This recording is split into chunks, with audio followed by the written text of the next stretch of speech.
Today, we are pulling back the curtain on one of India's absolute fashion giants, Aditya Birla Fashion and Retail.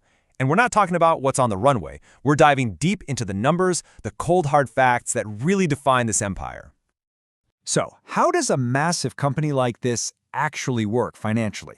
To find out, we're going straight to the source, digging into their official reports to turn all that raw data into a story you can actually understand. All right, first things first, let's get a sense of just how big this company, which you'll often see called ABFRL, really is. So Aditya Birla Fashion and Retail. You know the name. It's one of the biggest players in India's branded fashion scene. You've definitely seen their stores, maybe you're even wearing something of theirs right now. But what we're interested in is the machine behind the brand, the financial structure that makes it all tick. Now, for years, if you were to look at their company reports, you'd see that the business was really built on two huge, distinct pillars. It was almost like two separate companies operating under one massive roof. On one side, you had the Madura Fashion and Lifestyle division. This is the part that handles a whole portfolio of those powerhouse brands you know. And then, on the other side, you have the massive, well-known retail chain, Pantaloons. Okay, so that begs the question, right? Which one of these two pillars is the real powerhouse? To figure that out, let's take a look at the revenue each of them generated in a pretty typical quarter. We'll use the second quarter of 2019 as our example. And yeah, the data makes it pretty clear. Madura is the heavyweight here, bringing in a whopping 1,473 crores. I mean, that just dwarfs the 915 crores from Pantaloons. It's not even close, really. But hold on.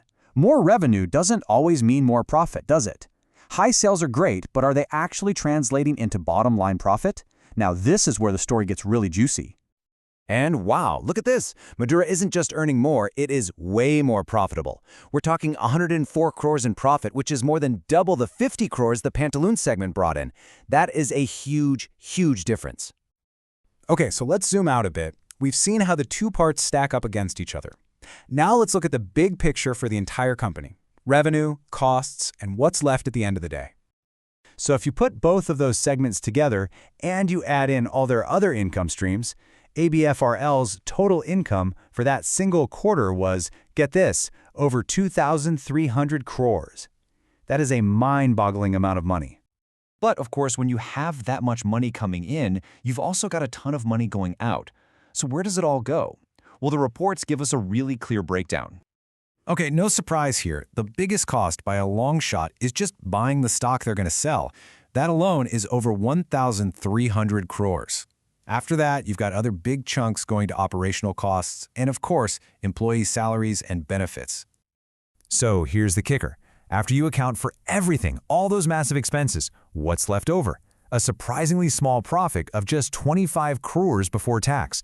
This really drives home just how razor-thin the margins can be in the world of fashion retail. All right, so just when we think we're getting a handle on this whole two-pillar thing, the company's reports from 2020 throw a massive curveball. A major strategic shift was on the horizon. In a pretty bold move, ABFRL completely changed their reporting structure. No more Madura versus Pantaloons. Instead, they just merged everything into a single, unified business. As you can see right here from their official filings, the company went from that multi-segment model we were just talking about to a single-segment model. The two pillars that defined the company for so long became one. And this brings us to our final big question. Was this just an accounting change to simplify a complex business? Or was it a sign of a much deeper strategic shift? You have to wonder, were they unifying their operations to finally tackle those thin profit margins we saw and build a more resilient, integrated fashion empire? It's a fascinating move, and one we'll be watching closely.